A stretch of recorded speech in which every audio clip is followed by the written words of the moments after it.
What's up, everybody? This is Brian Cutling, Left in the Field Outdoors, and today we're out putting in a licking branch slash vine and mixing things up a little bit today. I'm actually on the back side of my property.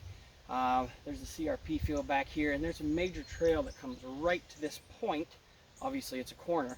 And so what I did was I came back and I took some chicken wire and I attached this vine to this tree. I trimmed back some of the other branches because I want this branch. There's a deer running across the yard right now. I want this to be the only place a deer can come and deposit their scent and make a scrape. Every year in the fall, there's usually a tiny scrape here because the deer is going back and forth.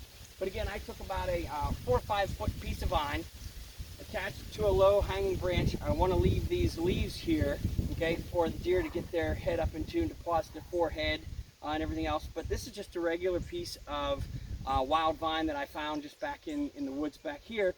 And again, using chicken wire, I attach it to there so it's going to hang down. You can see, okay, it's about that high off the ground. And the important part here is I made this scrape. I came back actually even with a rototiller and dug this all up, good size. Made the dirt all nice, aerated and everything.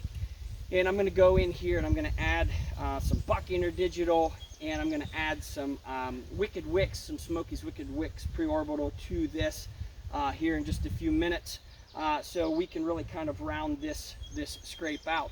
But again, it's about location. Where's the best location for you to put your scrape?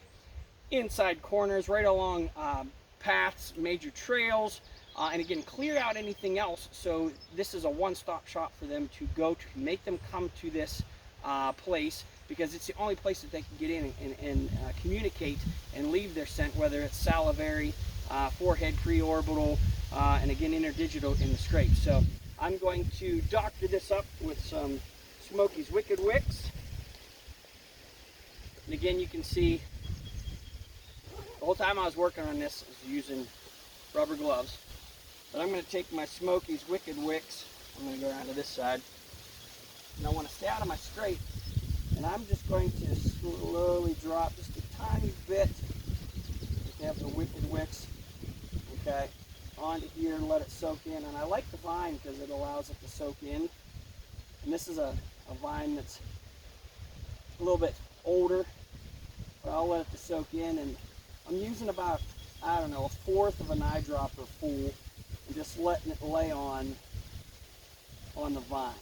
And later on, if they come to this, I'll come back and I will put some horizontal notches in this and allow that to sit in there. So now that I have the Wicked Wicks on there, I'm going to get my buck Interdigital.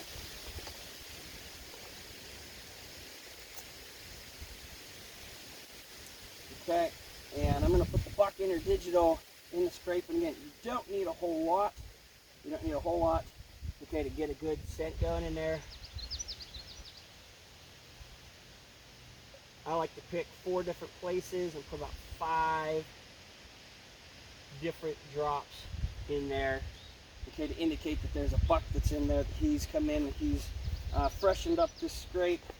And you know, this will introduce a new deer to the area. So again, we're just looking at, okay, instead of doing a licking branch, we're doing a licking vine. And I have this vine come down in here so they can get in.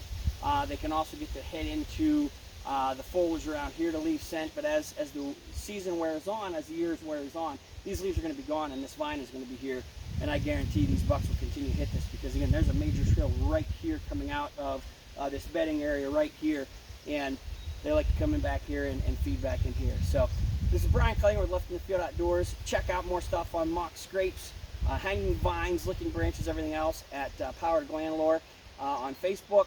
And you can check me out on leftinthefieldoutdoors.com. And always, for sure, go and check out smokeysdeerlures.com. It's the best in business.